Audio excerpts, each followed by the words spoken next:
Amb el temps aprens a saber quan has de tallar la conversa o no? Un minut abans que s'emprenyi el tio, o això no s'acaba de detectar mai? Detectes incomoditat. I a mi m'incomoda que l'altre estigui incòmode, perquè entenc que aquella persona ha cedit uns minuts de la seva vida per estar una mica a casa teva, encara que a casa meva sigui al carrer, sigui al seu despatx, sigui al seu plató de televisió. I no m'agrada, però depèn en quines situacions sí que decideixes continuar apretant. I segons quines altres dius, bueno, doncs fins aquí hem arribat i ja està. Però amb el temps suposo que s'aprèn. S'aprèn una mica, i sobretot s'aprèn a saber quan ja tens l'entrevista. I suposo que la situació més incòmoda és quan baixes la càmera. Quan hi ha hagut mal rotllo. Suposo, no? Perquè deu ser més dens el tema. Jo, per exemple, que una de les entrevistes més tenses que hem pogut tenir era amb Anglada, quan va acabar l'entrevista li vaig dir, ella volia conversa després de la història i li vaig dir, m'estic pixant. I me'n vaig anar a un bar, vaig estar una estona al bar i quan vaig sortir ja no hi era. I m'ho vaig evitar. Bona tàctica. T'està pixant com la monja que anava a veure el Rouco, no? Que estava... Hòstia, sí, estava indispuesta. Indispuesta. La va enganxar, però és que Rouco va ser dels més llestos a l'hora de veure la trampa. L'infiltrem a una monja al Rouco. Una monja que li havia de donar uns dolços o una història, i tot era perquè acabés signant Rouco a favor de la llei de l'avortament o una història d'aquestes. Rouco, quan veu a la monja, ella diu... Esta no. No és monja. Esta no és monja. Per què? Perquè era jove, perquè era guapa, per què? Home, jo no diria que totes les monges són No, lletges. no, però dic, per què? Podries haver continuat, perquè no tenia bigoti. T'he vist molt animada, Angie. No, perquè la fandilla era curta, perquè... No, perquè clar, jo veig una monja i a mi em cola qualsevol monja. Pues ella... Però tu no ets Rouco.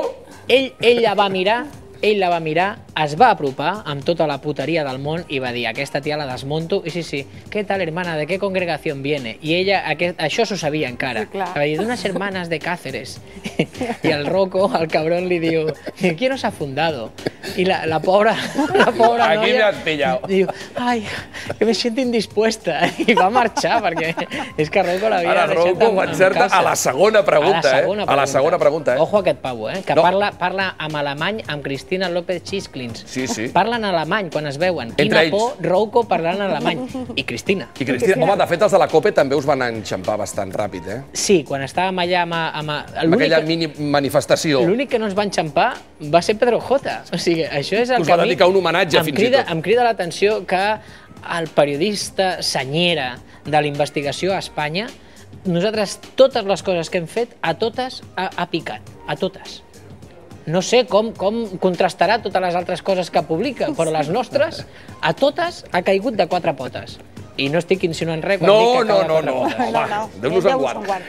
Passes comptes amb el Mac Fèlix o no? Quan falla, ja és broncada? En absolut. No. Jo és que el Mac Fèlix jo li tinc molt de carinyo, em desperta molta tendresa. A mi també. I quan estic allà amb ell, quan passo molt bona estona, nosaltres anem a casa seva, anem a aquell despatxet que té, molt curiós. Has estat? No, però me l'imagino. En Cárdenas havia anat, crec, a veure el Mac Fèlix. És un despatx que és impressionant, allò és un altar, té cintes de caset encara, o sigui, es veuen allà, però... El CD no ha arribat. Jo no el veig. I és molt curiós, tota la parafernàlia que envolta anar a veure el Mac Fèlix.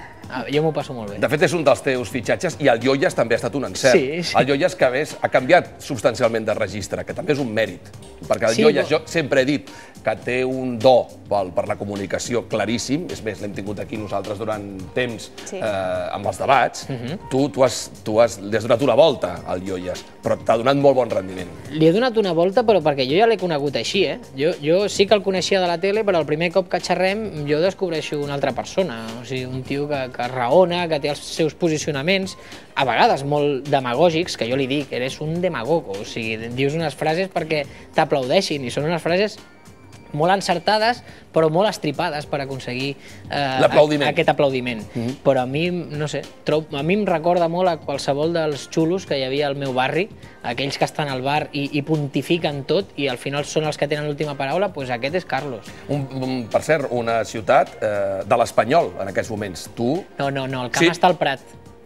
El camp està al Prat, hi ha un córner... El camp està a Cornellà, hi ha un córner a Cornellà. O sigui, demà hi ha un derbi, i demà hi ha un derbi que juga a casa teva, vulguis o no vulguis. I és que a més es veu des de casa els meus pares, la imatge del camp és el primer que veus, surts al balcó i veus el camp, que jo no sé, això és com quan et posen una incineradora al teu poble, o sigui, haurien d'haver hagut protesta. Jo sé que ara m'estic guanyant tota l'antipatia del públic perico, però què voleu que us digui? Vosaltres segur que si sou de Sant Fruitós del Bages, ara ens està veient un perico de Sant Fruitós del Bages, si allà posessin el camp del Barça no li agradaria, doncs jo he de dir que jo no estic entusiasmat amb que el camp de l'Espanyol estigui a Cornellà. Sé que és una important font d'ingressos per la meva ciutat, i tot el que tu vulguis, però... I el centre comercial, el que generarà després de calés? Tot el que tu vulguis, però el camp està al Prat.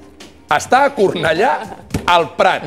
I el llibre el teniu ja i el tindreu a Sant Jordi. Imagino que et faràs un fart de signar, no? Anirem a signar, no sé si vindrà algú. No vindrà ningú.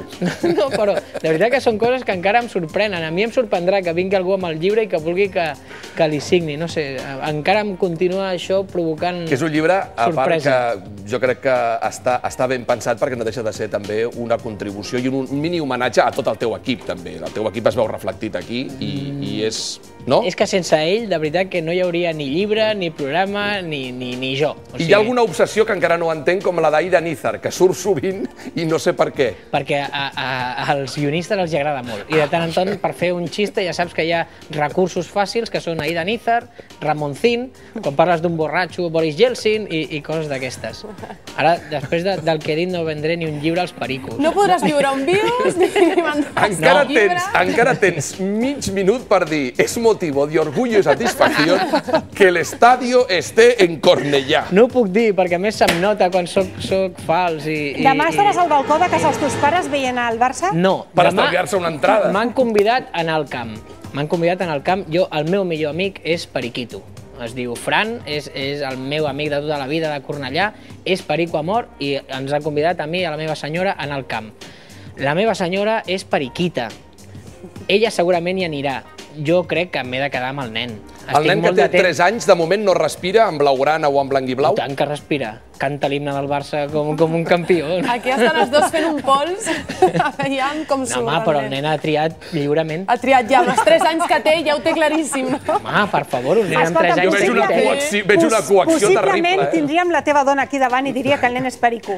No, que ha triat ja et dic jo lliurement. que és un nen molt emmarat, perquè malauradament jo estic molt menys a casa que ella, però amb el tema barcelonista ho ha tingut molt clar. Però és que ell ho va triar lliurement. Està ben petit, no? Aprofitant un dels viatges del Follonero, trucarem a la seva senyora. Sortirem de dubtes. Jordi, un plaer, com sempre. Igualment, felicitats i l'alegria que tenim que continua Salvados després de l'estiu. Sí, digueu-li... Ho van dir a versió RAC1, no? A versió RAC1. Doncs home, digueu-li que no em matin tan aviat, que no tinc ganes. Gràcies per tot, Jordi. Gràcies a vosaltres.